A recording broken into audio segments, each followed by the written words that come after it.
Good morning, my fellow Christian brethren. My name is Michael, and I will be your host for our daily devotional. A time for us to rethink, refocus, and to renew. The title for today's devotional is Jesus, the Unlikely King. And the memory verse is taken from Galatians chapter 4, verse 4 to 5. And it says, "But when the set time had fully come, God sent his Son, born of a woman, born under the law, to redeem those under the law, that we might receive adoption to sonship." The Bible's story, like any story, has a beginning. In the beginning God created all things, and he called his creation good. But because of the choices Adam and Eve made, the relationship with God was broken, and the result was a world of chaos. God then called a man, Abraham, to build a nation and follow his instructions. We've come to know this nation as Israel. Rescuing this nation out of Egypt is a story that the nation was to memorialize for future generations so that they would never forget how God delivered them from slavery. It became the annual remembrance called Passover. That was the centerpiece of their exodus from Egypt and began their journey to the land God had promised to them. This Passover story, like Mephibosheth's story, reflects the greater story of the Bible, in which the Creator God wants to rescue humanity from that which separates them. But once in the promised land, the Israelites fight the inhabitants of the land, they fight among themselves, and they fight their God. How will God rescue humanity? What happened between the testaments? Before we unfold more of God's rescue story, it's important to know where we are along the biblical narrative. On our historical timeline, about 400 years separate the Old and New Testaments. The northern kingdom Israel was annihilated by Assyria around 722 BC, which dispersed many of the remaining Jews from the northern kingdom throughout the Middle East. This came to be known as the diaspora, the dispersion. The southern kingdom, Judah, was conquered by the Babylonian Empire, the city of Jerusalem was burned, and the Israelites were forced to live in exile in Babylon. The Israelites were a conquered people, forced to live in a foreign land. During this time of exile, we see prophets such as Daniel and Ezekiel rise to encourage, correct, and challenge the Israelites. But the Babylon reign was not indefinite. The Persians defeated the Babylonians and allowed a remnant of Israelites from the southern kingdom, who were living in exile, to return to their homeland. The prophetic books of Ezra and Nehemiah tell of this return. 400 years later, Rome is now in the picture. Caesar Augustus is the reigning Roman emperor when Jesus is born. Augustus was known for transforming Rome from a city of clay to a city of marble. A man of great ambition but also politically wise, Caesar Augustus initiated great building projects, and it was his idea to enroll the known world in a census so that all would be taxed.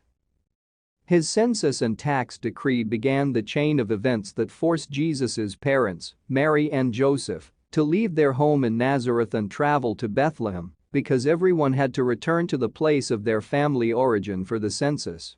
Bethlehem, known as the city of David, would be the birthplace of Jesus. It was during the reign of Caesar Augustus that the Roman Empire enjoyed a time of great peace known as the Pax Romana, or Roman peace. The New Testament writer Paul comments on this time when Jesus enters the story of the Bible.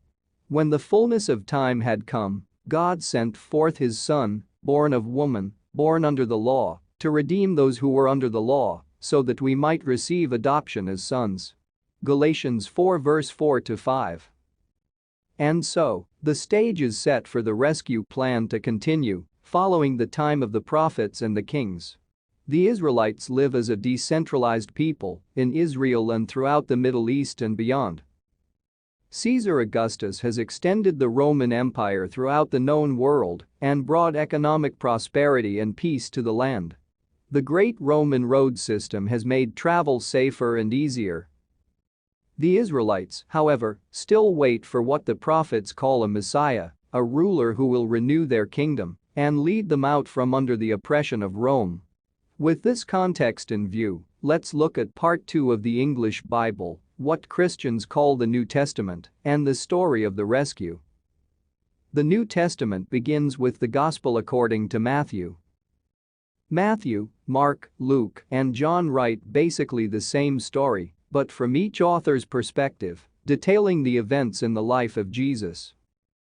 Matthew is a Jew writing to a Jewish audience and makes connections to the Old Testament, with an eye toward showing Jesus as the promised Messiah, the King of the Jews. One emphasis of the Gospel of Mark is to make the story of Jesus relatable to Gentiles, which is non-Jews. It is short, fast-paced, and easy to understand. In the book of Luke, the stated purpose is to give readers an orderly and accurate picture of Jesus' life. The book of John, the last of the Gospel accounts, takes a more theological approach to the life of Jesus, emphasizing Jesus as the divine Son of God.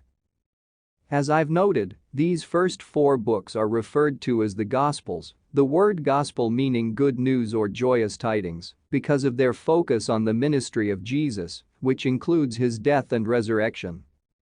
After the Gospels, the next book called Acts tells of the deeds of the followers of Jesus. It primarily focuses on 2 of Jesus' followers, Peter, who during the time of Jesus' trial, denied he knew him, and Saul, who was also known as Paul, and who had persecuted followers of Jesus. It was while Saul was on his way to Damascus to arrest followers of Jesus that he was blinded by God and called to follow the way of those he was persecuting. Following Acts, we find the books of the Bible referred to as letters. The letters were written to various audiences, addressing issues related to daily living and what was expected of the church, all followers of Jesus, when they gathered for worship. See Matthew 16, verse 17 to 18. The letters also addressed questions that became relevant for those who believed that Jesus was the Messiah, things like how his death and resurrection had ended the sacrificial system because he paid the penalty once and for all for the sins of humanity. The last book of the New Testament is the book of Revelation. It is set apart and unique. It starts by saying it is the revelation of Jesus Christ that God gave to John by way of an angel. Its stated purpose is to show to his servants the things that must soon take place, Revelation 1 verse 1. Thank you for listening to our daily devotional program.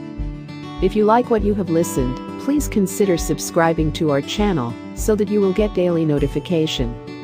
For more Christian references, please visit our website www.beyondmycross.com. Have a great day and God bless you.